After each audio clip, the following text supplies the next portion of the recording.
Ahí está ¿Por grabando. qué? Ahora estás en Bélgica, ¿no? ¿Sí? ¿Por qué elegiste ese país? ¿Ya tenías alguna oportunidad o dijiste pruebo? No, cuando planteé dentro de ABINBEV querer hacer la mudanza internacional, me ofrecieron 5 posiciones. Y me dijeron, ranquea estas posiciones dentro de lo que más te gusta, de las cuales 3 eran en Bélgica y 2 eran en UK. Y las ranqué y tuve entrevistas para las 5 y después tuve que definir cuál era la que más me había gustado y obviamente que el hiring manager o el manager de la posición tenía que elegir también mi perfil. Y la realidad que las 2 que más me gustaron, para que se den una idea, AB InBev dentro de Europa tiene los headquarters en Bélgica, porque es Stella Artois, ¿sí? Entonces, los headquarters de Europa están acá y la posición que a mí me había gustado era de scope o para servir a Europa. Por eso es que decidí, digamos, venirme para acá. Con cero, Google de Bélgica. Creo que mi mamá sabía más de Bélgica que yo cuando firmé el contrato. Dato de color, cuando firmo el contrato digo, bueno, listo, me voy a Bélgica. Un amigo viene y me dice, che, ¿sabías que te estás mudando al país con más días de lluvia del planeta, ¿no? Y yo tipo, no, ¿cómo? ¿Qué me estás diciendo? Sí, sí, tipo, datito de color, yo ya había firmado. Así que, pero no, Bélgica es súper interesante, definitivamente es un país que tiene sus complejidades a la hora de, para que se den una idea, yo me mudé sin mucha investigación a Leuven, que es en donde está la oficina, y Leuven es, Bélgica tiene 3 idiomas oficiales, tiene el Dutch, que vendría a ser el neerlandés o el flandés, después tiene el francés, y además tiene una región muy pequeña, el alemán. Depende de dónde vivís, qué es lo que se habla, ¿no? Yo caí paracaidista en Dutch Speaking Part, que quiere decir una neerlandés que no se entiende, por lo menos nada. Yo venía estudiando francés y dije, ¿dónde me metí? Y es como un país bastante particular porque si vas en una parte que son de Wallonia o directamente como de región de habla Dutch, es como que no podés ir a hablar directamente francés. Prefieren que hables primero en inglés o que trates con el Dutch. Así que es un país que sí, que tiene su cultura y que fue un shock cultural, digamos. ¿Te reconocen como ingeniero industrial en Europa? Sí, me reconocen. Depende del trabajo, no sé, Lucas Fernández Bustos. Depende del trabajo, depende de la empresa. Yo hice un movimiento interno eh, dentro de BIMBEV, entonces era un poquito más fácil, digamos. Tuve que traducir el título para ser parte de lo que te pide Bélgica, como para pasarte de Argentina para Bélgica, es una traducción del título y es parte del visado, digamos. ¿Hice alguna especialización? No, no hice alguna especialización todavía. Todavía estoy decidiendo a dónde quiero hacer la especialización. Algunos días me levanto y digo voy a hacer un MBA, otros días me levanto y voy a hacer un programa de Executive Coaching, y otros días me levanto y digo voy a especializarme en Insights, que es una metodología para entender cómo uno gestiona y cómo uno es en el ámbito laboral. Así que todavía estoy con problemas de elección. No sé si eso contesta las preguntas. Bien, sigo. Comparto esto y creo que esto por ahí va a generar un poco de preguntas extras. Manu, vos, veo que Manuel está ahí. Si estoy mintiendo, avísame. Ahí tengo amigos que me mantienen honesta, ¿eh? Bien, bueno, algunos temas que para mí son importantes y que yo los viví de algún tipo de forma, y me parece que está bueno pasar mi experiencia, no necesariamente quiere decir que esté bien o mal, es realmente lo que es mi experiencia, digamos. Primero que les quería compartir, si vuelvo a la presentación, acá, perdón. Lo primero que les quería compartir es, para mí es importante que los primeros años que tengan la capacidad de explorar y ver qué es lo que les gusta. La realidad es que yo entré en este programa que les digo y tuve la posibilidad de tener como una prueba, una muestra gratis de distintos tipos de funciones dentro de la organización. No necesariamente todos van a tener ese tipo de inicio de carrera, pero uno puede hacer esa apuesta. Definitivamente es lo que yo recomiendo, no casarse ni con una función y buscar una planificación de carrera que sea a partir de cuáles son las skills o cuáles son las competencias que quieren desarrollar. Si ustedes ya saben que les encanta logística, ahí voy a abrir ahora contesto el resto de las preguntas. Si ustedes piensan que les encanta logística, ya saben que es algo que les apasiona y demás, para mí lo que es rico en cuanto a lo que he visto dentro de gente que ha llegado a ciertas posiciones de liderazgo, definitivamente está la persona que nació y llegó al tope en logística y toda su carrera es en logística, es una persona súper especializada. A mí la realidad es que me parece que una carrera súper rica es cuando uno entiende hacia dónde quiere ir y puede hacer exploración e ir juntando por una carrera cross-funcional las distintas capacidades o las distintas skills que va a manejar a largo plazo, ¿no? Para mí para mí esa es la mejor apuesta y es a lo que yo aposté. Siempre cuando busco una posición, no me quedo con lo que hice solamente, sino también con lo que quiero aprender. Obviamente que uno tiene experiencia en algo, cuando uno empieza a trabajar, va juntando experiencia, y esa experiencia es por lo cual te llamarían o no de un nuevo trabajo. Pero cuando apuesten, para mí el mejor consejo que les puedo dar es aprender nuevas capacidades, definitivamente. Elijan posiciones por lo que van a aprender y por los que le van a dejar esas posiciones, porque a la larga van a ser mucho más ricos a nivel profesional. Para mí eso es mucho más interesante que una persona que solamente sabe hacer algo. Considerando que hoy el mundo es lo que es, pero mañana no se sabe cuáles son las capacidades, y hay mucho debate en cuanto a cuáles son las competencias que en el futuro se van a necesitar. Esa es mi humilde opinión. No quiere decir que hacer una carrera verticalizada esté mal. Definitivamente no es el caso. Pero sí, permítanse exploración y permítanse elegir qué es lo que quieren aprender. Eso además los va a dejar mucho mejor parados para cuando se pueden sentar en cualquier tipo de reunión sabiendo de lo que están hablando. Para mí haber pasado por packaging me abrió las puertas a entender cuáles eran las problemáticas claves del área industrial, de cuáles eran las problemáticas entre packaging y logística, por qué la parte de producción de cerveza no se llevaba bien con packaging, y eso lo llevé a cuando tuve que diseñar capacitaciones o programas de desarrollo para ese tipo de audiencia. Sabía de dónde estaban viniendo, sabía cuáles eran las problemáticas que esas personas estaban afrontando y cómo iba yo a solucionar eso. Yo estaba a servicio de ellos, ¿no? Para mí otra cosa que es importante en cuanto a la planificación de carrera, y una de las cosas que más me anotaba, es busquen mentores, busquen gente que les gusta la carrera que hicieron y pregúntenle cómo decidieron lo que decidieron. Busquen mentores, aunque sean formales o informales, no necesariamente pueden estar en un programa de mentorship para poder encontrar esa gente que es referente.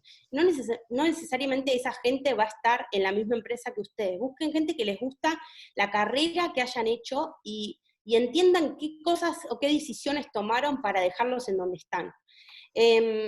Definitivamente, para mí era una cosa que sigo hoy cuestionando. A mí me costaba bastante encontrar mujeres fuertes dentro del área industrial, que no tuvieran mala fama, digamos, y yo decía, ay, quiero ser como ella. Realmente creo que es una de las cosas que si vamos a la agenda de diversidad e inclusión que luego quiero comentar, es una de las cosas que también tenemos que generar esos ámbitos para que nosotros nos veamos reflejados en otro tipo de áreas que no necesariamente sean que estemos representados. Para mí eso es clave. Creo que de planificación de carrera, eso es lo que me gustaría pasarles.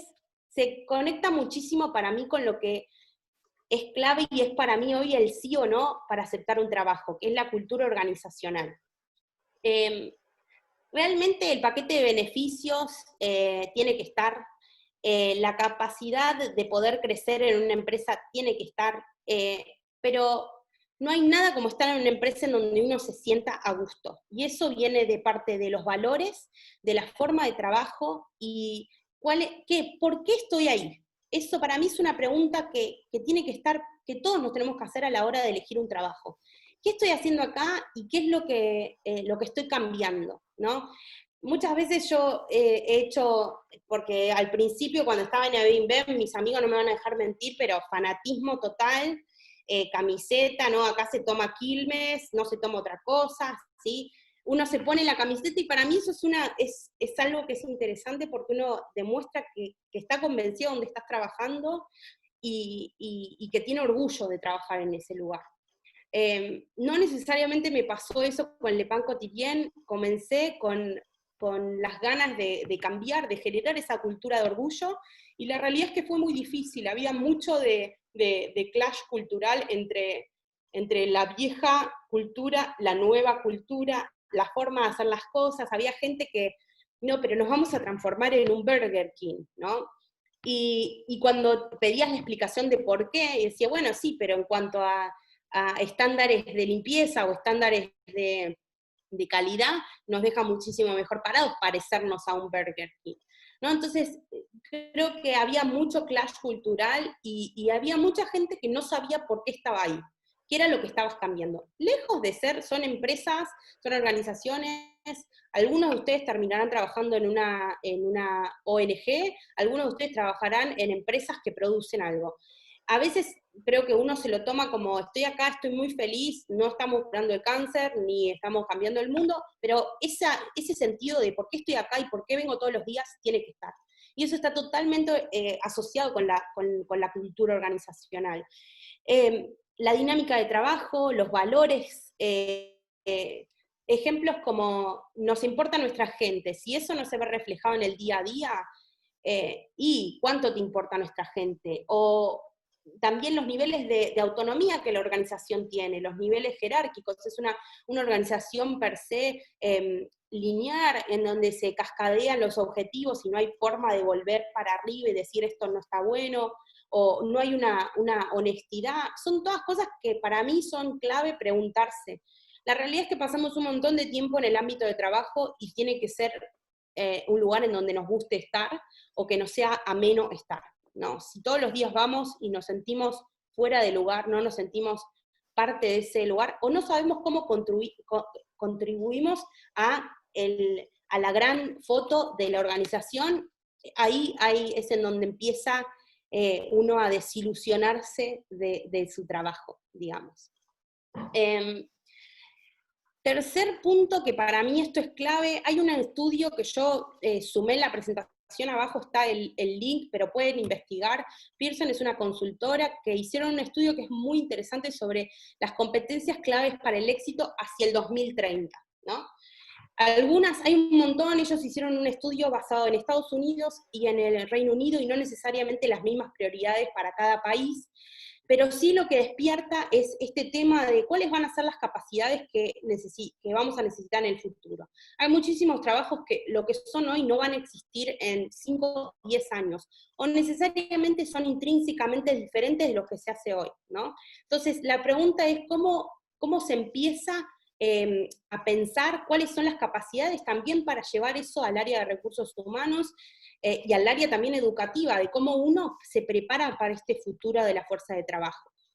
Algunas de las que a mí me parecen más interesantes y que realmente vi muestra durante mi carrera, la gente que tenía estas capacidades o estas competencias estaba muchísimo mejor parado para lidiar con los problemas día a día y para tener una carrera exitosa.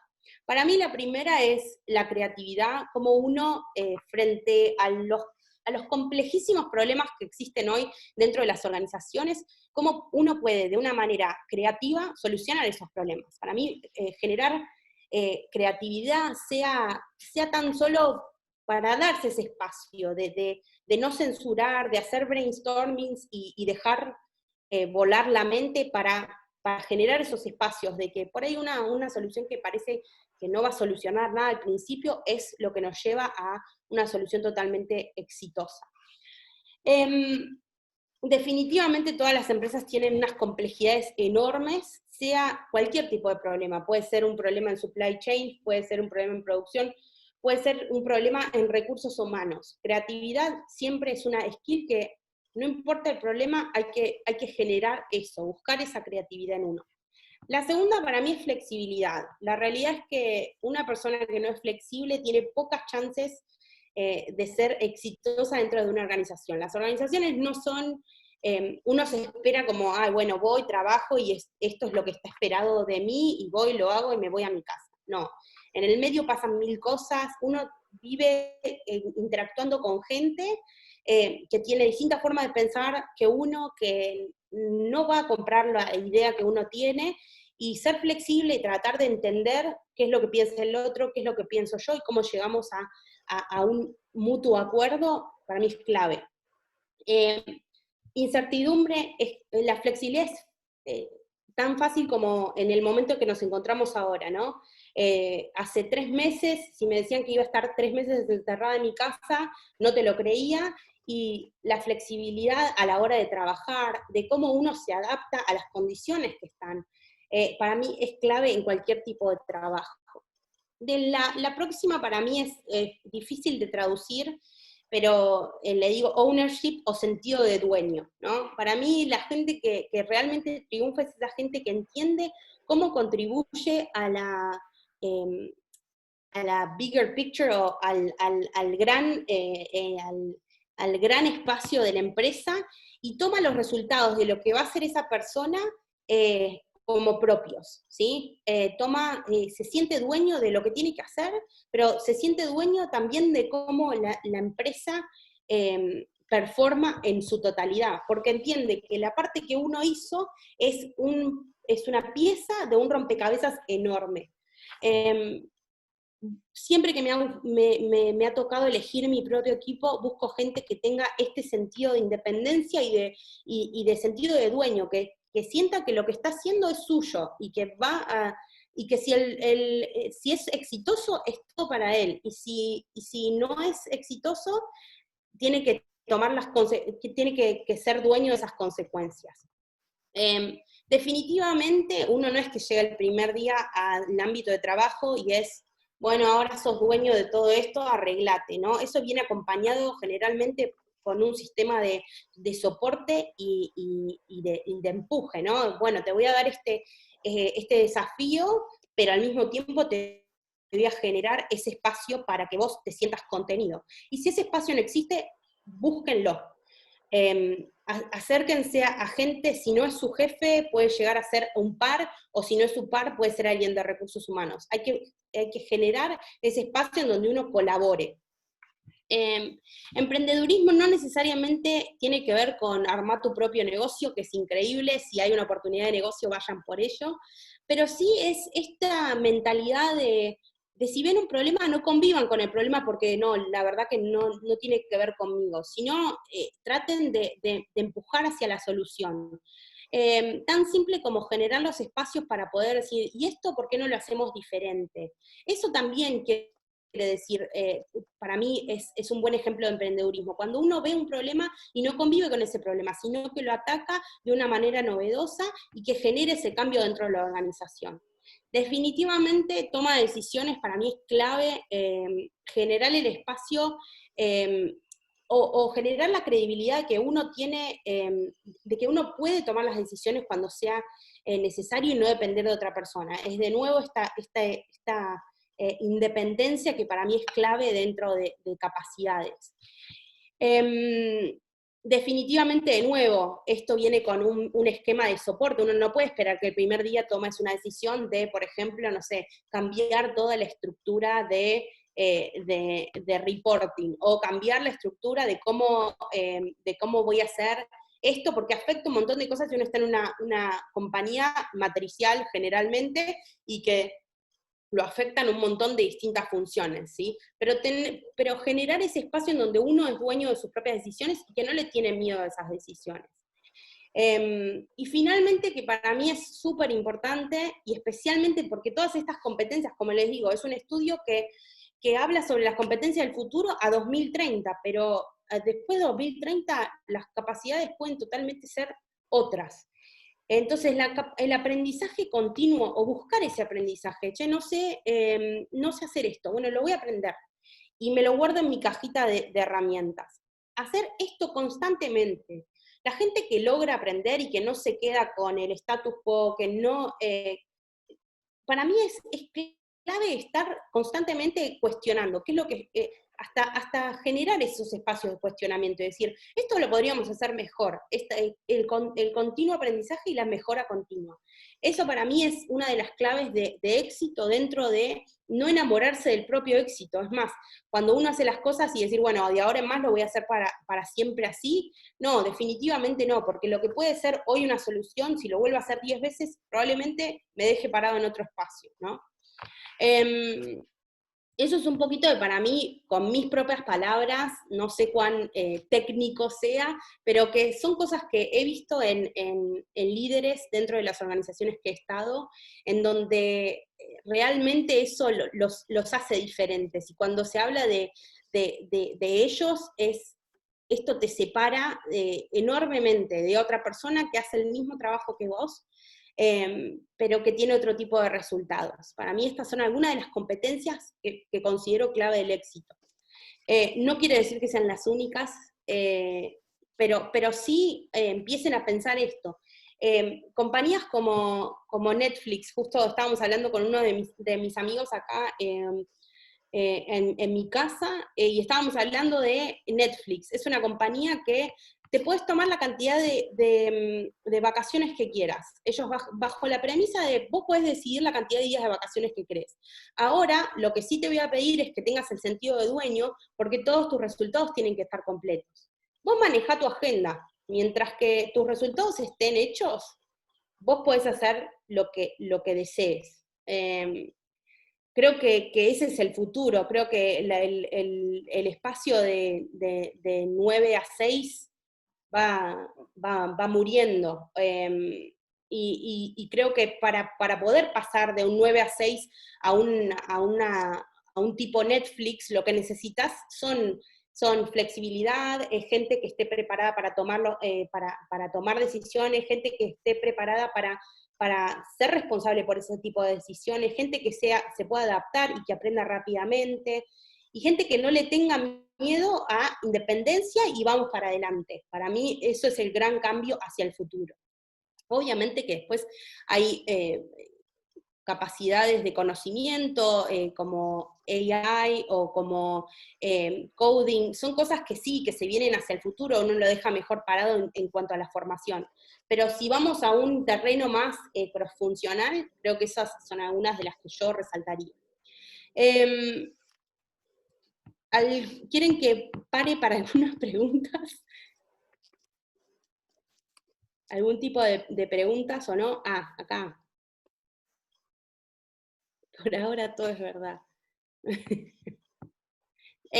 Pregunta, dice Gastón. Virginia, si tuvieras que volver a ser estudiante de nuevo, ¿en qué harías más hincapié en que te sería utilidad profesional? No cambiaría nada, me encantó estudiar ingeniería. Estoy cansada de que me pregunten, pero sos ingeniero industrial, ¿qué haces trabajando en recursos humanos? Y no hay nada que me guste más que contestarles, me encanta trabajar en recursos humanos y me encanta tener una posición lógica entre los recursos humanos, traer números a recursos humanos y todos te miran como, no nos están mintiendo. Tenemos una capacidad muchísimo más racional que alguien que estudió, que es un poco más soft. Si bien a mí me costó al principio porque yo era mucho más estructurada y me llevó a la flexibilidad, pero sí me encanta traer ese componente que dentro de recursos humanos, que está plagado, digamos, bien, de licenciados en recursos humanos, alguien con un background de ingeniería trae algo distinto a la mesa, y es traer datos, traer números. ¿Por qué estoy diciendo que este es el mejor camino? Analizar cuáles son las competencias que tengo hoy, el nivel de profesionalismo que tengo en mi fuerza de trabajo y cómo lo llevo a un próximo nivel. Pero creo que estamos mejor preparados para hacer ese análisis y nos deja mucho mejor parados para ser más creíbles. No cambiaría nada. ¿Qué estudiaría un poco más? Por ahí, pero porque pura y exclusivamente porque me interesa, me metería un poco más en finanzas. Tendría que haberme metido más en una de las posiciones que me habían ofrecido para cuando me vine a Europa. Era una posición más de PPM más duro, que era seguir presupuesto, pero creo que me hubiera aburrido enseguida, pero interesante. Kiara, ¿qué consejo le darías a una pyme para lograr fortalecer rápidamente su cultura organizacional y fidelizar a sus integrantes? Lograr lo que dijiste, darles la razón motivadora para levantarse y ir a trabajar todos los días. Si la pyme ya existe, para mí, y lo estoy basando en la experiencia con Le Pan Quotidien, no salió de la gente internamente, de la gente que va a trabajar todos los días a Le Pan Quotidien. Cuando se definió la cultura, la nueva cultura, llamaron a una consultora externa, entrevistaron a un par de personas y poco involucraron a los que viven la marca, ¿no? Para mí eso es un error fatal. No necesariamente quiere decir que un equipo interno tenga que generar eso, pero sí necesariamente el que vive la marca, el que vive la experiencia todos los días, tiene que estar en el proceso de redefinir la cultura organizacional. También creo que se apresuraron en tratar de copiar otro modelo, o sea, no tratar de copiar, están en contacto con lo que uno quiere, con lo que uno quiere representar con la marca, ¿no? De nuevo, cuando Le Pan Quotidien comenzó, una de las, es Alain Cumont, que era el fundador, él lo que quería generar era comida sana. Que hace 30 años, cuando comenzó, era una novedad, o sea, era el auge de McDonald's, y esta persona estaba viniendo a decir, bueno, comamos más verde y más bio. Entonces, creo que era revolucionario en ese momento, pero lo que estaba pasando es que hoy lo que hace 30 años era revolucionario, hoy no necesariamente lo era. Entonces, ese cambio era necesario, decir, bueno, ¿cómo hoy si bien queremos comida saludable, eso es lo que queremos vender, bueno, ¿qué significa hoy comida saludable? ¿No? Creo que se hicieron bastantes intentos, y creo que no demasiado exitosos dentro. Y después, cuando tenés decidido quién sos y a qué le vas a responder y por qué existe tu marca, taladrarlo en tus empleados. Constantemente. Se debería hablar de cultura organizacional todos los días.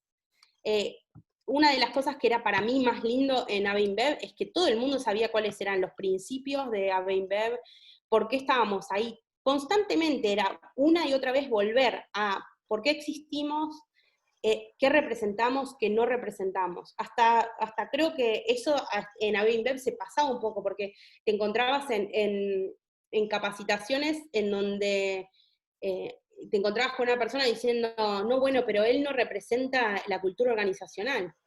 Y ahí te empezás a decir, bueno, ¿cuál de los principios de la cultura organizacional esta persona no está representando? Y te dicen, no, bueno, como que a veces se pasaba, ¿no? No estaba tan claro. No sé si contesté a la pregunta de Kiara. Espero que sí. Vir, ¿cómo estás? ¿Me escuchás? Sí. Soy Kiara. Mi pregunta iba más apuntada a que Sí. las pymes, por ejemplo, justamente al ser pymes y recién estar arrancando, tal vez no tienen definido bien los valores que quieren transmitir y se encuentran con recursos muy limitados. Entonces, ¿de qué manera uno podría incentivar a los candidatos a que quieran formar parte de la organización y acompañarla en su crecimiento cuando no tienen los recursos para motivarlos monetariamente o ofrecerle beneficios que tal vez una empresa más grande puede darles.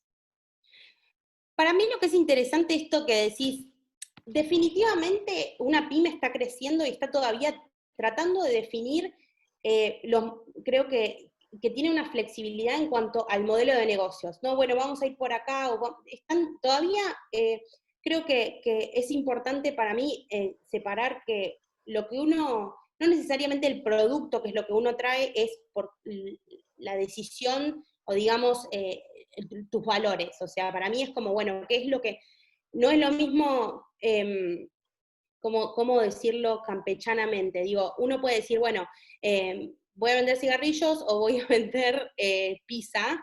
Digo, bueno, eso conlleva un set de valores distintos. Para mí, en una pyme, y lo voy a hacer así muy simple, y para una empresa también grande, ya el paquete de beneficios o el paquete de no te puedo pagar más y demás es mucho más relevante. El por qué vengo acá y el puede ser tan simple como estamos definiéndolo juntos y te estoy dando una posibilidad de que te sumes a un equipo que todavía está definiendo cuál va a ser la respuesta que le va a dar el mercado.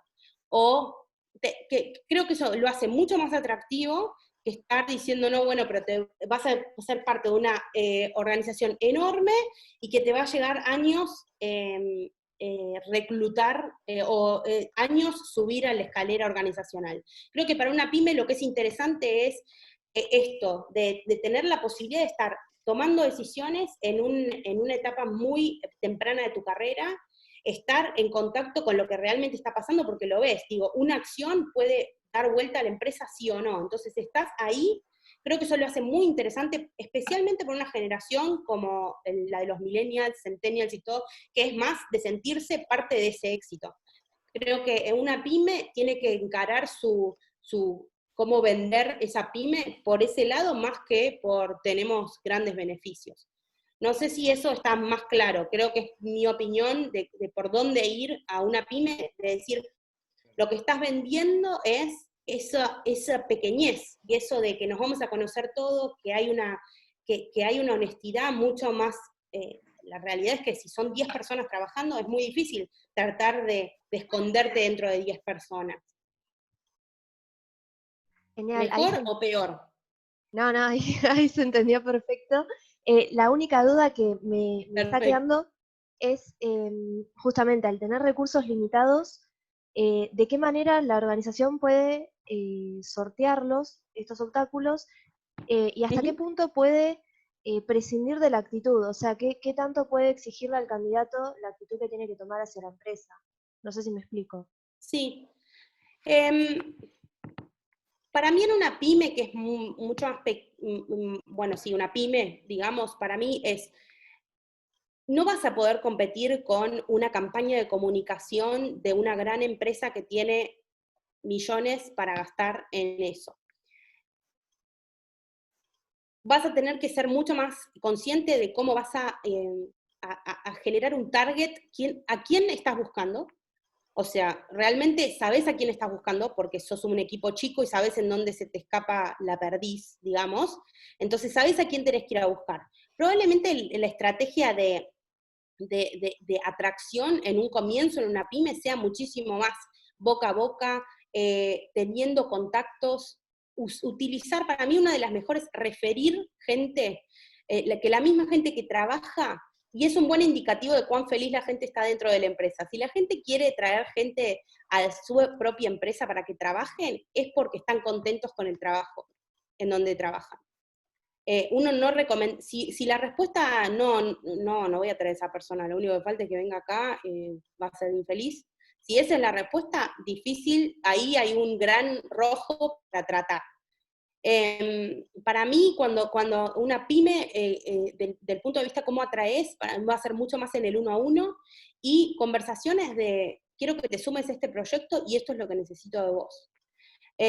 No es necesario tener para recién cuando estás 30.000 candidatos, como cuando yo apliqué para el joven profesional, no necesitas 30.000 candidatos. Necesitas gente que tenga la actitud y las ganas de aprender y las ganas de dar lo mejor. Y eso creo que no es tan difícil de encontrar.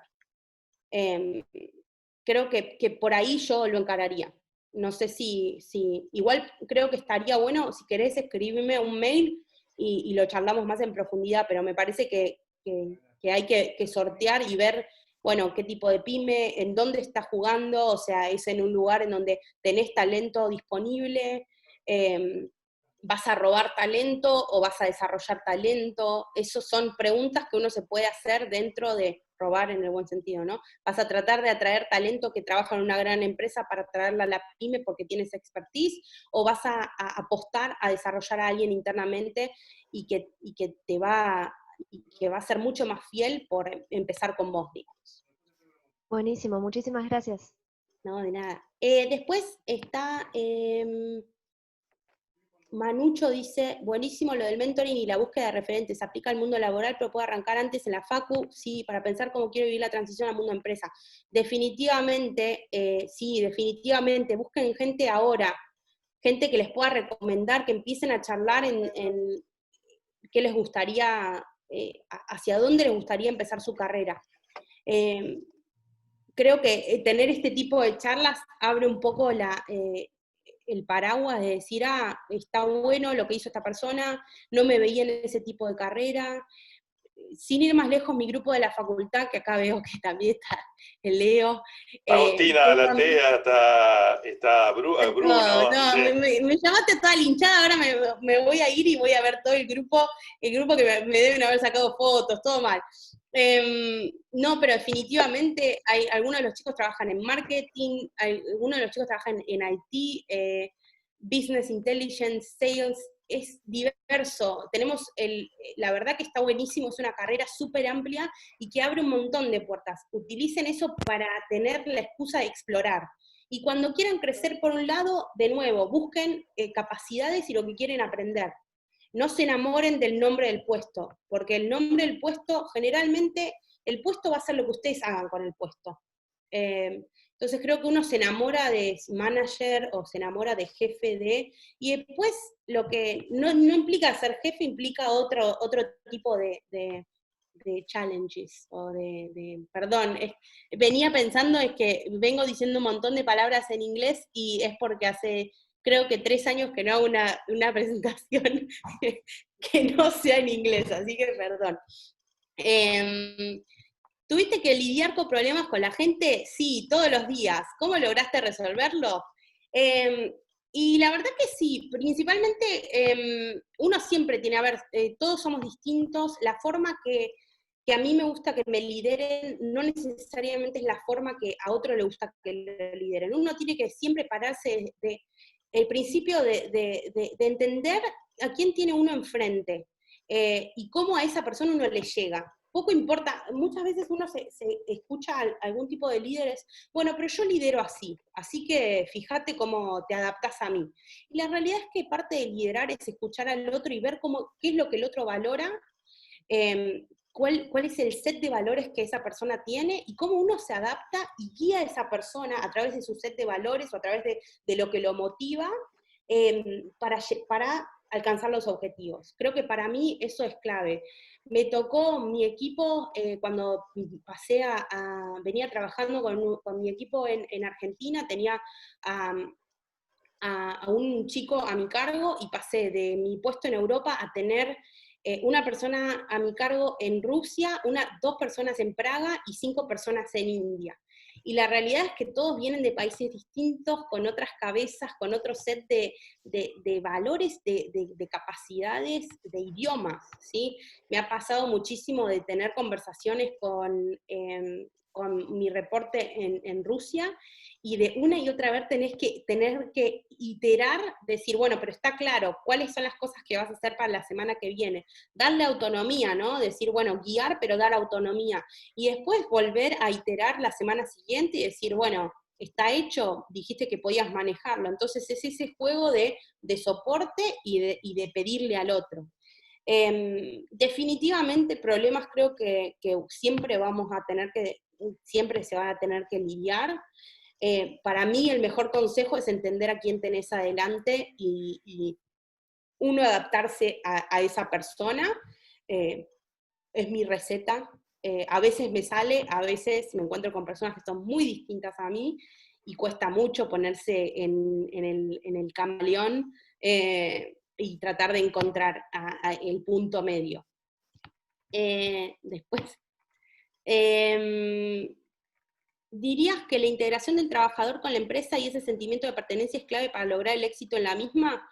Sí, para mí sí, creo que uno puede, en inglés diría fake it till you make it, es como fingirlo hasta que lo logres, pero creo que a veces es muy difícil fingir uno que no se siente cómodo y aún así seguir en la escalera organizacional. Si uno quiere crecer, necesita sentirse que está haciendo la diferencia en ese espacio.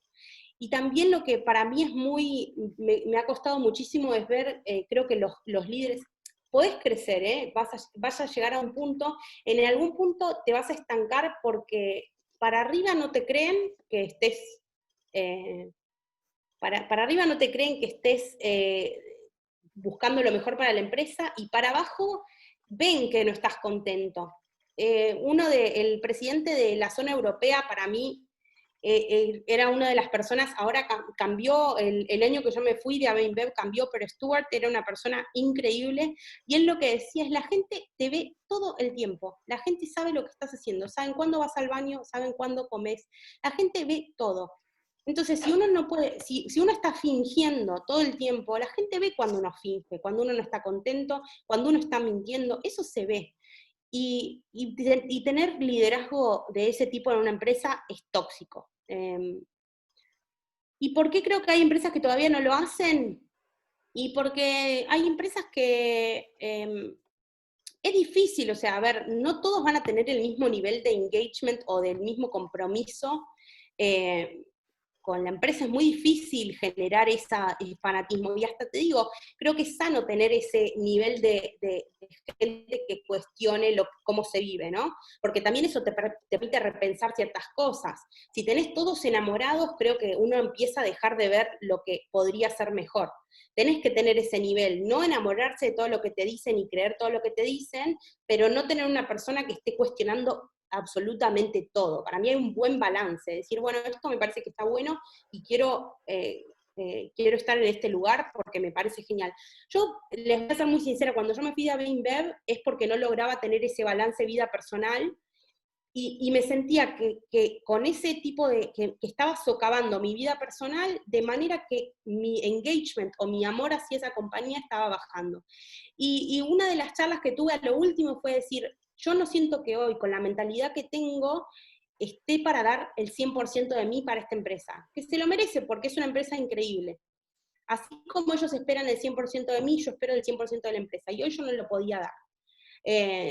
Para mí eso es para mí es clave, y es más, hoy cuando estoy buscando trabajo no me enamoro tanto de lo que te prometen en pago, sino más bien en si te vas a sentir cómodo en donde estés trabajando. Como profesional de área de recursos humanos, ¿qué consejos nos daría para afrontar la búsqueda laboral en esta dura situación? Es dificilísimo. Es muy interesante, les puedo dar mi propia experiencia. Me agarré en una etapa en que yo recién empezaba a buscar trabajo, venía con entrevistas, casi cerrando un par de procesos, y se puso todo on hold, o sea, todo a parar, a no reclutar, a empresas de decir, no estamos ahora, que definitivamente creo que no se lo esperaban, ¿no? Creo que especialmente en Europa, la verdad que dejó muy mal parado a muchas empresas, y muchas empresas hasta tuvieron que dejar ir un montón de gente. Creo que es un contexto que nadie se lo esperaba, y es muy difícil de predecir, ¿no? O sea, yo acá en Europa ya se ve otro tipo pasó de no haber ningún tipo de oferta, a mi parecer interesante, a empezar a moverse, así que lo que sí diría es tratar de encontrar paciencia y ser más flexible de lo que uno sería digamos, en la vida normal, si se puede decir eso, ¿sí? Buscar la flexibilidad, qué trabajos por ahí uno no consideraba, y si realmente está urgido, empezar a considerar esos trabajos, pero sin dejar de decir, bueno, voy a ir y voy a tener, porque necesito trabajar, ejemplo, o si no necesito trabajar, me puedo dar el lujo de esperar. Creo que es un momento súper particular, pero pasará. Va a pasar y se va a volver a reactivar y demás. Es difícil y hay que manejar para mí la ansiedad, y de nuevo, ser más flexible de lo que uno normalmente es. Hasta Agus que dice, estamos haciendo hinchada. Dice Agustín, ¿te permiten las organizaciones generalmente tener un balance entre el trabajo y la vida privada o crees que siempre se está muy atado o es una constante exigencia extralaboral? Dos cosas acá. Depende de la organización. ¿Estás pensando volver a Argentina? Por ahora no. Maru Ponce Williams, sorry. No, por ahora estoy muy contenta en Europa. Y después, el balance entre las organizaciones. Para mí, dos cosas. Hay organizaciones que son mucho más flexibles que otras y que han hecho ese trabajo de entender esto, de dar espacio para que uno tenga la autonomía, pero que sea responsable de los resultados y que se han adaptado a esta flexibilidad. Hay otras empresas que todavía están tratando de buscar esa flexibilidad. Pero creo que al fin y al cabo empieza por uno. Y para mí eso fue un aprendizaje enorme que hice cuando pasé de AB InBev, que me costaba decir que no. Me costaba muchísimo, decía que todo que sí, y me encontraba hasta en situaciones en ayudar a gente, y yo priorizaba obviamente mi trabajo, pero terminaba diciéndole que sí a fulanito, menganito, que yo te ayudo y demás, y es mucho con mi personalidad, me costaba mucho poner el límite y decir, bueno, la verdad que no tengo ganas de trabajar todos los días 12 horas y después llegar y estar matada, y no querer hacer nada más. Y fui muy consciente cuando pasé de AB InBev y comencé en Le Pan Quotidien de empezar a negociar. Realmente es urgente, creo que hay mucha gente que está enamorada con, no, esto es urgente, esto para allá. Y realmente hay que tener ese espacio bueno, ¿es realmente urgente? Indagar un poco más a uno que le dice que sí y que le dice que no.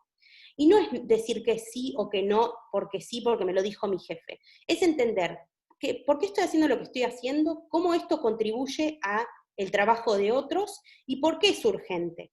Entonces, cuando uno empieza a hacer ese balance y decir, sí, a esto sí porque realmente es urgente, algún día te vas a encontrar trabajando horas extras o te vas a encontrar trabajando en un fin de semana, me ha pasado, pero yo fui que elegí eso y entendí por qué estaba eligiendo eso. Distinto es decir sí a todo porque mi jefe lo dijo, ¿no? También el espacio está a decir, bueno, para mí uno de los aprendizajes que es más interesante es cuando uno dice, no, no hay problema. No, sí hay problema, porque yo dejo de hacer ciertas cosas de mi vida personal para darle este esfuerzo extra a la compañía. Entonces, en lugar de utilizar ese lenguaje que a veces a uno lo deja mal parado, porque es como, no hay problema, casi que me daba lo mismo, podía estar tomándome una cerveza o podía estar haciendo esto y era lo mismo. Y no es lo mismo. Entonces, cuando uno empieza a sacar eso de cómo uno se refiere, estoy realmente, no es que no tengo ningún problema, estoy tratando de ayudarte en esta porque entiendo por qué es importante. Ahora, cuando yo necesite flexibilidad en el futuro, también la voy a requerir y la voy a pedir. También eso es importante de ese balance.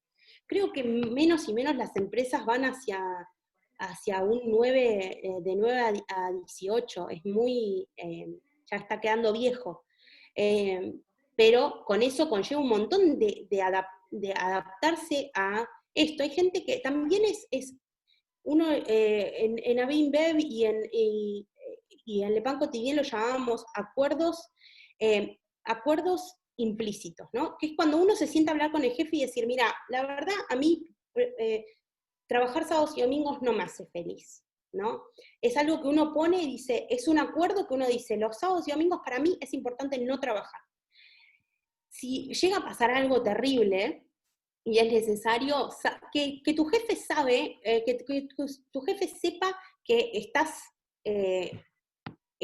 digamos, dando eso como que no es un dado como siempre, sino que va a ser algo que te estás esforzando y que ese esfuerzo valga. Pero a aprender a apagar la compu cuando termine el horario.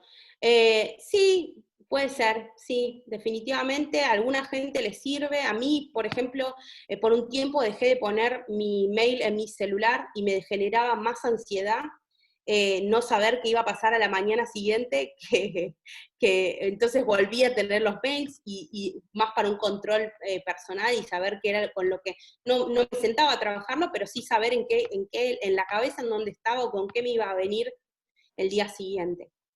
¿Alguna empresa en particular en la que te gustaría trabajar? Estoy pensando en irme a consultoría, pero no estoy muy segura. Y creo que no me desagradaría volver a fast-paced consumer goods. Creo que lo que sería como consumo masivo, creo que me interesa. Después, ¿por qué motivo me gustaría esas empresas? Me parece como que lo que me parece interesante de consultoría es que puedes llegar a ver muchas organizaciones con distintos tipos de gestión y con distintos tipos de formas de atacar distintos problemas, y eso me parece interesante. Y fast-paced consumer goods me gusta porque me gusta cuán cercano estás al cliente y cuán obsesionado estás con el cliente. Todo pasa por el consumidor. Y eso me parece que es apasionante, me parece interesante seguir al consumidor. Me resulta como que digo, bueno, por ahí, no sé, irme a un farmacéutica. Me parece que es como, sí, es interesante, uno aprende cosas nuevas, pero no sé si me copa tanto o me interesa tanto como irme a Kraft Heinz, por ejemplo, o a Unilever, o algo más por el estilo. ¿Con el inglés es suficiente para trabajar en el exterior o necesitaste aprender otros idiomas? Con el inglés, depende en el país en donde estás, ¿no? Pero el inglés te abre todas las puertas, definitivamente. Yo particularmente empecé a estudiar francés de nuevo, pero más por un tema personal, por sentirme más integrada a Bruselas. Cuando me mudé de Leuven a Bruselas, hace la diferencia entender cuando vas al supermercado qué te están diciendo. Creo que hace toda la diferencia en el mundo. Pero sí, el inglés te abre un montón de puertas. No es imposible conseguir trabajo en una empresa, hay lugares que tienen, no sé, mi hermana vive en Praga y trabaja en República Checa y trabaja todo en inglés, la mayoría de la gente habla en inglés. No es imposible en ciertos países. Uno tiene que hacer un poquito de research antes de tirarse a la pileta, digamos. ¿Qué herramientas como, por ejemplo, la vinculación con distintos sectores es mayor ahí? ¿Eso también puede ser motivo para vos? Ay, no entendí. Cande Doyenart. ¿Sabías inglés? ¿Qué herramientas como, por ejemplo, SAP crees que son importantes para el futuro profesional en base a tu experiencia?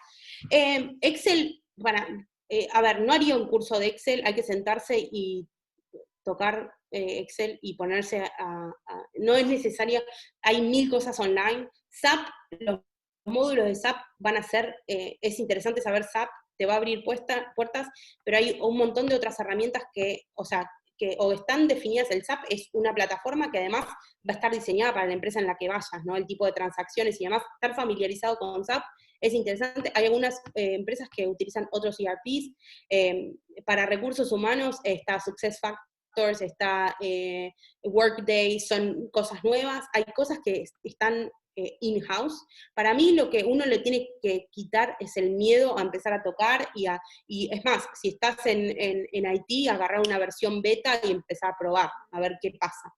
Creo que yo siempre digo que los sistemas hoy en día están diseñados para dummies, para tocar y ver qué pasa, a ver qué hago. ¿Sabías inglés a la perfección en tu primer trabajo o mejoraste sobre la marcha? Y eso lo pueden contestar mis ex compañeros, pero siempre me hacen, no, la verdad que hablo español, hablo inglés hace bastante. Hice una experiencia de work and travel cuando estaba todavía en la facu, y eso me facilitó muchísimo largarme a hablar, y definitivamente tener que estar trabajando 24/7, creo que los primeros 2 meses que estaba en Europa, realmente estaba cansada porque es 100% todo el día hablando en inglés, y uno se cansa, ¿no? Distinto era cuando todavía estaba en Argentina, que hacía una combinación, seguía trabajando en español y tenía Latinoamérica, y después tenía a gente en Estados Unidos con la que me conectaba, pero eso era más on and off, digamos. ¿Hay alguna empresa en particular en la que te gustaría trabajar? Era por la pregunta, de las empresas que quisieras trabajar. Y la vinculación con esos distintos es mayor ahí. De nuevo, fast-paced consumer goods, porque me gusta la dinámica, es rápido, es en contacto, entender al cliente y demás, eso me parece interesante, y me gustaría seguir trabajando en recursos humanos. Me parece que ese tipo de organizaciones les falta, en esa vorágine a veces creo que se encuentran con que se llevan encima algunas personas, y es interesante empujar desde un lado humano del recurso humano. Y consultoría me parece más como para mí en lo particular, es como de ir a mirar y aprender. Nada, es como que uno en consultoría creo que tiene casi como en la ventana indiscreta de ir a mirar a otra organización y ver y decir, esto es interesante, me gustaría aprender esto, esto y esto. Creo que consultoría te da un pantallazo o ventanitas de distintas organizaciones. Me parece eso interesante. De nada. Igual si no se entendió, también escribirme un mail. Bien, y después hay otra pregunta. Hay muchas limitaciones para trabajar en Europa si no tenés la nacionalidad. Yo tengo nacionalidad, pero me mudé sin nacionalidad y después la terminé. Depende del país. Bélgica es un país bastante importador de gente, pero es particularmente porque es la sede de la Unión Europea, y tiene ciertas flexibilidades, pero nada, depende del país. Creo que hoy está complicado, no sé, UK con todo Brexit, no es el momento, y no sé, España ahora está complicado, no necesariamente mudarse a España, pero es más por el lado de la oferta laboral que hay, especialmente después del coronavirus, que realmente les pegó muchísimo. Creo que hay que hacer un poco más de investigación. Sí. Bueno, y últimos 2 cositas. Creo que me gustaría focalizarme más en diversidad e inclusión, que para mí es un tema que está, no quiero decir de moda, pero me parece que es el momento perfecto para hablarlo. Creo que de mínimo de 3 años a esta parte, muchas empresas han hecho un esfuerzo de tratar de entender qué es generar esta diversidad e inclusión. Algunas empresas han ido del lado de cuota, o lo que se llama cuota, de decir, bueno, tengo tantas personas, tantas mujeres y tantos hombres, voy a dedicarme específicamente a reclutar mujeres, para generar, otras para generar esa diversidad que hoy no tengo. La cuota para mí es un toque más difícil, porque no te asegura que tengas el mejor candidato, sino que porque uno se está focalizando en un tipo de, digamos, de aspecto de esa persona. No quiere decir que la persona no esté formada y demás, ¿no? Pero creo que hay otro tipo de personas que están trabajando mucho más fuertemente internamente en lo que se llama unconscious bias, o los sesgos inconscientes, que todos lo tenemos, y es una y otra vez empezar a trabajar con la gente internamente, la que recluta, la que elige, los managers que están reclutando, para cuestionar por qué elegiría ese candidato. Entonces, de nuevo, todos tenemos sesgos inconscientes, a todos nos gusta gente que se parece a nosotros porque nos gusta pensar que nosotros somos geniales, y tiende a reconocer en el otro lo que es parecido a uno, y tiende a reclutar lo que es parecido a uno. Entonces, un poco hacerse las preguntas y decir, bueno, ¿por qué esta persona? Lo que es lo que se llama el halo effect, o esto de decir, bueno, esta persona es buena en esto, y porque es buena en esto es buena en todo lo demás, y no necesariamente es el caso. Hay un montón de cosas que se puede hacer internamente para tratar de empujar una diversidad dentro de una empresa, y creo que muchas empresas están trabajando para ella. Yo creo que es algo que, mirando a los chicos que reclutamos en los últimos tiempos en ABINBev, muchas veces la pregunta salía de nuevo, ¿por qué no nos vemos representados?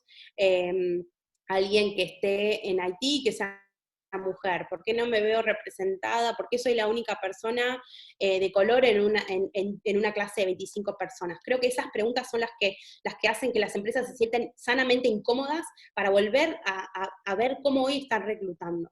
Hay empresas que están haciendo muy buenos programas para tratar de hasta formar gente antes de Google, por ejemplo, se dio cuenta que no tenía ciertas competencias dentro de su empresa, y salió a empezar a dar clases externamente para empezar a preparar gente para el futuro, para trabajar en Google. Entonces hay un montón de distintos tipos de iniciativas que distintas empresas para generar esta diversidad e inclusión. Particularmente yo, dos consejos. Primero, busquen esa diversidad, porque cuanto más diverso, mejor la solución que van a dar a los problemas que tengan enfrente, y traten de hacer escucha activa. O sea, no es solamente tener a un grupo diverso, sino también dar el espacio a ese grupo diverso. Y también pasa en la facultad, y también pasa en cada grupo que tengan. Dense ese espacio para generar esa diversidad y para incluir a esa diversidad. Escúchense y dense esa oportunidad de decir, bueno, por ahí lo que esta persona tiene para decir es igual de válido que lo que yo tengo para decir, y hasta más interesante, y me hace cambiar en algo de lo que pienso. Y el día que les toca ser manager, cuestiónense por qué les gusta la gente que les gusta, por qué se llevan bien con la gente que se llevan bien, por qué elegirían a esta persona sobre esta, y cuestiónenselo internamente, ¿no? Y vean si, no, me gusta esta persona porque haría lo mismo que yo. Y eso es crear clones, más que crear diversidad que puede dejarte mejor parado para la toma de decisiones. Hay un montón de artículos y de movidas que están haciendo distintas empresas para tratar de generar esta diversidad y para tratar de generar esta representación, para que todos se sientan representados a la hora del trabajo. Y nada, me parece que es un punto interesante como para desarrollar y para cuestionarse a uno mismo. ¿Qué consejos? Perdón, creo, última pregunta de Jeremías Albarracín. ¿Qué consejos nos podía dar para buscar trabajos en el exterior? LinkedIn para mí es una de las más internacionales, LinkedIn. Después está una que se llama Indeed, pero que realmente Indeed es muy compleja porque tenés que tener no es muy user-friendly, digamos, porque tiene búsquedas, tenés que tener una cuenta para Bélgica, tenés que tener una cuenta para España. Monster es otra que se utiliza dependiendo del país. Google, hay distintas, pero creo que LinkedIn es como porque LinkedIn creo que te linkea hasta en otras plataformas también. ¿Más preguntas?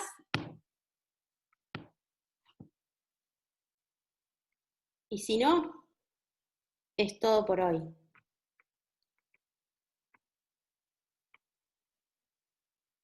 Para que... Ahí. Me parece que estás en mute. Sí, lo que quería decirte, mientras van surgiendo preguntas, que seguramente va a haber muchas, Primero darte las gracias, infinitas gracias por haber participado, haber encontrado un lenguaje común, haber encontrado un ingeniero industrial que habla nuestro lenguaje, esto que vos decías al comienzo de sentirte cómodo en esta cuestión, creo que también es importante. Has tocado muchos temas que nosotros venimos trabajando o tratamos de venir trabajando y desarrollando mucho, así que eso para nosotros también es una tranquilidad y es un refuerzo a lo que nosotros tratamos de estar desarrollando en la Facultad de Ingeniería. Así que eso, también agradecértelo y vuelvo a decir, sentirse cómodo en el lenguaje que utilizaste a lo largo de la charla. Bien. Has tenido ahí hay muchos chicos de Tres Arroyos que los he invitado, que están también participando y escuchándote, Buenísimo. y que por el grupo de WhatsApp me agradecen la invitación y lo interesante que resultó la charla. Muchos ex compañeros tuyos que también veíamos por la ahí. hinchada, como le dicen, la hinchada. Por ahí dándome vuelta, que eso es otra cosa buena, ¿no? Generar este tipo de amistades y de lealtades con la gente también es muy valorado, porque vos sabés que en algún momento de la vida necesitas de la mano de alguien, y vos sabés que siempre en la vida hay tipos que están y que responden. Digo, nosotros hemos invitado medio informalmente, por medio de Belu o por algunos otros, y ellos mismos se movieron en el grupo que tenían para hacerles saber, porque yo a muchos no lo tengo en el grupo, pero eso también es valorado. Y también yo quiero agradecer particularmente a la Facultad de Ciencias Económicas, porque digo, nosotros no tenemos la posibilidad de hacer clases con la versión paga en ingeniería, porque no la tiene, porque tiene nada más que 2 que la usan otros, para no entrar en detalle, y le pedí a la Facultad de Ciencias Económicas, que tiene la versión paga, que armaron esta sesión para que pudiéramos en 2 horas poder armar esta charla. Pidieron el permiso. Perfecto. Obviamente ellos dijeron, somos parte de la universidad, y cómo no generar esa posibilidad. Así que otra vez la Facultad de Económica nos ha dado una mano y nos ha permitido hacer este encuentro que para mí, no sé, de todo punto de vista es valiosísimo, y creo que de los chicos también mucho más invalorable. Así que bueno, eso no es modo de despedida, esto simplemente es modo de reflexión. Y ahora me corta, y ahí me corta.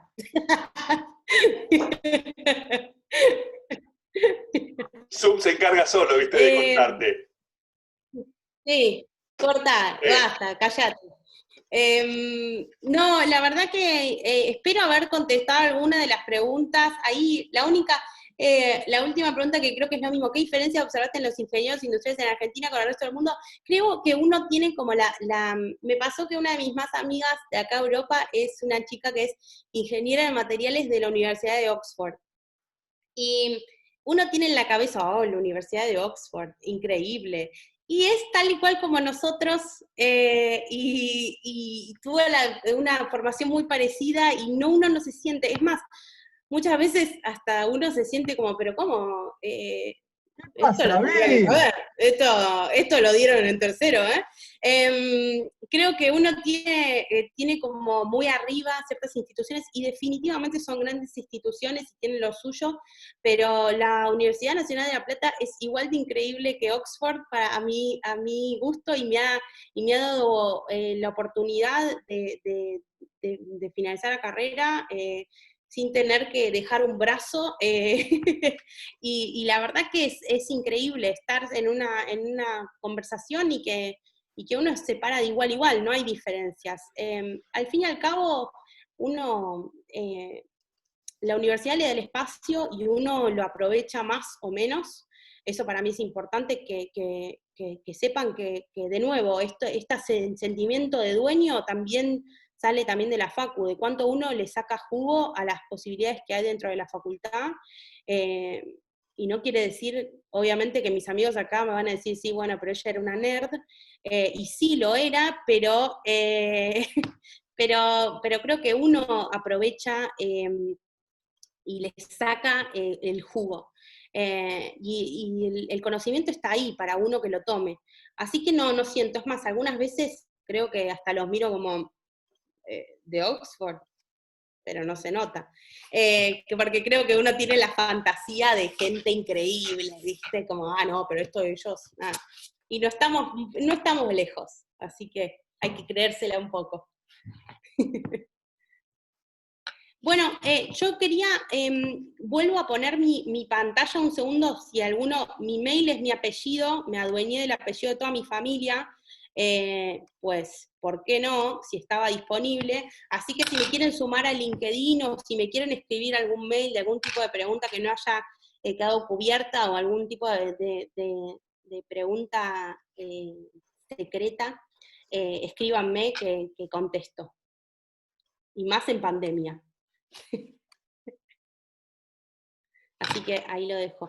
No sé si hay otra pregunta, me mata que están todas las caritas de todos los que de mis compañeros. Ahora me van a dar un... Ahora se van al grupo y me empiezan a atacar. Pueden intervenir y preguntarte o comentarnos algo que hayan vivido juntos, digamos. Todos Toda han tenido mentira, experiencias ahora distintas. dicen, esta es Sí. una mentirosa. No, ha sido muy interesante. Yo recuerdo, tengo mucho la imagen de Virgi alumna, y mucho la imagen de la vez que viniste a darnos esa gran charla, con la camiseta puesta, como decías vos, y lo bueno es que me encuentro con vos 6 años, creo que después de 8. eso, y sí, 8, bueno, Diego, no lo digas tan fuerte. Bueno, Claro. que acá también se creció, ¿eh? Y sigue siendo la misma Virginia, o sea, es la misma energía, la misma impronta, mucho más madura, con mucho más conocimiento, pero peleando por lo mismo y diciendo lo mismo desde otro lado. Aprendió a vivir algunas cosas que yo recuerdo que en algún momento nos contaba, no, porque me subo a la combi, vivo acá, vivo allá, y yo le decía, pero no es mucho. Yo me acuerdo de haberle hecho la pregunta, pero no es como demasiado. Era un montón. Imagínate que cuando me mudé a Leuven y me mudé a 10 cuadras de la empresa. Y ahí ya era como que ya vivía estaba como Harry Potter viviendo abajo de la escalera. Estaba ahí, estaba mucho más que en la combi. Y ahí empecé a dudar y empecé a preguntarme, ¿esto es lo mejor? Me alegra mucho que haya podido hacer ese camino de reflexión, que por ahí nosotros se lo pedíamos cuando recién estaba pensando, en realidad simplemente le mostrábamos la alerta, decirle, guarda que hay que balancear la vida privada con la vida laboral, sí. Y bueno, fue genial, y es genial que uno pueda lograr ese crecimiento y pueda hacerlo, se pueda desarrollar. Sí, además uno como que creo que el camino es, uno cuando está en esa, y digo de nuevo, es hermoso tener el sentimiento de orgullo de trabajar en un lugar y enamorarse de ese lugar, pero al mismo tiempo también creo que, de nuevo, cuesta a uno cuando está en esa mentalidad ver lo que uno se pierde de. Creo que el camino es personal y creo que está buenísimo que tenga gente que te diga ahí, esto es medio alerta roja, pero creo que también uno tiene que pasar por eso, y a mí la realidad es que también me costó muchísimo porque todo el esfuerzo que le puse siempre repagó en éxito. Entonces cuando uno se encuentra en ese ciclo siempre era, bueno, pero si le pongo más me van a buscar para la próxima posición, y siempre se dio. Entonces, y también me permitió irme a Europa y demás. Entonces también es difícil hacer ese cambio en uno, ¿no? Porque es como eso de cuanto más le pongo, más repaga la inversión, digamos. Pero bueno, después hay que ver si realmente el precio es el que uno está pagando, está haciendo todo el cálculo, o hay cosas que son invaluables. Bueno, igual durante un tiempo está bien que no lo haga, que le apueste, y está buenísimo lo que les transmitías a los chicos de que apuesten y que inviertan mucho en capacitación, en elegir qué capacidades quieren desarrollar, esto de que tomen la organización de manera transversal, que no se queden con una sola cosa. Como decíamos al principio cuando abrimos la charla, que estábamos los tres hablando como si estuviéramos solos y habían 100 personas escuchándonos, que decíamos esto de que mariconeamos, o entre comillas, a los ingenieros industriales, pero bueno, a mí me alegra muchísimo el verte y decir, bueno, dio frutos. Para algo sirvió esa impronta. Definitivamente para mí es como, creo que la mejor combinación, y mirando a la gente hasta de industrial que ha crecido, o sea, dentro de AB InBev, los que crecían no necesariamente son los más técnicos. El más técnico va a estar y se vuelve un perfil técnico que es clave tener en la organización, pero que no necesariamente... Hay una curva que es súper interesante, que es la curva de cuánto liderazgo, cuáles son las capacidades de liderazgo y cómo aumentan en tu carrera versus las capacidades técnicas, ¿no? Y creo que darse cuenta de que uno va a tener que cambiar, sí que es importante uno saber de qué se está hablando, pero que llega un punto que no es necesario que uno meta la mano en la máquina, por decirlo, que va a ser mucho más sobre coachear y trabajar con el equipo que uno tenga para resolver esos problemas, más que meter la mano. Creo que la gente que no puede hacer ese cambio de pasar de una posición activa a pasiva y de coaching, creo que esa es en donde se quedan. Y eso yo lo veía mucho dentro de capacitación y en talent, cuando se evaluaba quiénes eran los talentos futuros de la organización para crecer, no necesariamente eran los súper técnicos. El súper técnico tenía que estar porque necesitas esas capacidades, pero no necesariamente se lo veía como en una posición de liderazgo. Cuando vos tenés que manejar 7 plantas cerveceras más las 5 gaseoseras, y la verdad que llega un punto que sí necesitas saber de qué te están hablando, pero no necesariamente, es mucho más importante que vos puedas liderar y que puedas coachar a la gente que tenés abajo. Para mí eso es clave. Pero bueno, siendo 23:47 a mi tiempo, Muchísimas gracias, solo que, más que agradecerte y nada, y un gusto verte. Muchísimas gracias. Bueno, muchas gracias, y muchas gracias por darme el espacio, y a la hinchada, a las caritas que conozco, muchas gracias, y al resto que por ahí me pusieron o de radio, como mientras que estaban jugando al Candy Crush, o los que por ahí les interesó lo que dije, igualmente muchísimas gracias. Vir, cierro diciendo... Gracias por invitarme de nuevo. Hay un montón de agradecimientos, los chicos, como digo, siempre muy agradecidos. Yo voy a cerrar porque siempre los profesores entramos unos 10 minutos antes a las sesiones para ver si anda todo bien, y en algún momento van a entrar y automáticamente se va a cortar seguramente la conexión, y no quiero que pase sin despedirnos. Agradecerte a todos tus compañeros, que no fue mía la invitación, sino que fue por interpósitas personas, se han sumado a escucharte y a aportar también desde su experiencia, y a todos los chicos, que vuelvo a decir, nosotros podemos organizar esto, pero si no tenemos... si no tenemos audiencia... Si no tenemos audiencia, esto no sirve. Así que, bueno, también María por haber estado, y seguramente en algún otro momento, Vir, vamos a volver a organizar. Mi contacto con vos, de acá a los chicos, fue LinkedIn. Yo como lo contacté a Mariano Iberzi, no sé si Mariano Iberzi es Ambev también. Él está trabajando en Miami esta ahora, está a cargo ahora de todo lo que es Latinoamérica. Mariano fue ayudante nuestro en no, puede ser, si es en Miami, puede ser Kraft Heinz. Puede ser. Yo no me acuerdo bien. Puede ser Kraft Heinz porque sigue siendo de 3G y uno de los headquarters de Kraft Heinz está en Miami. Sí, me pasó lo mismo que con vos, lo que hice cuando era presencial, que diera una charla en la facultad, porque nosotros invitamos a organizar una invitación que hablen de sus experiencias. Este año alcanzamos a organizar con tres, y cuando lo llamo este año, para mí me dice, el año pasado, me dice, es difícil porque estoy viviendo en Miami, está viviendo cuando allá. Voy. Así que bueno, el LinkedIn para mí es una red también fantástica, a muchos de los contactos de ustedes, sobre todo, los tengo por esa base, y ahí es donde te contesté. Así que, infinitas gracias, Vir. No tengo palabras, no tengo palabras de serio para expresar tanto agradecimiento, y nada, y vernos en cualquier otro momento. Sí, mi puerta está abierta, así que muchas gracias a todos por el tiempo, y nada, bueno, estaremos en contacto, tienen mis redes, así que bienvenidos a cualquier tipo de coaching a distancia. Gracias, Vir. Nos vemos. Un abrazo grande. Gracias, chicos. Gracias a todos. Chao. Bye, bye.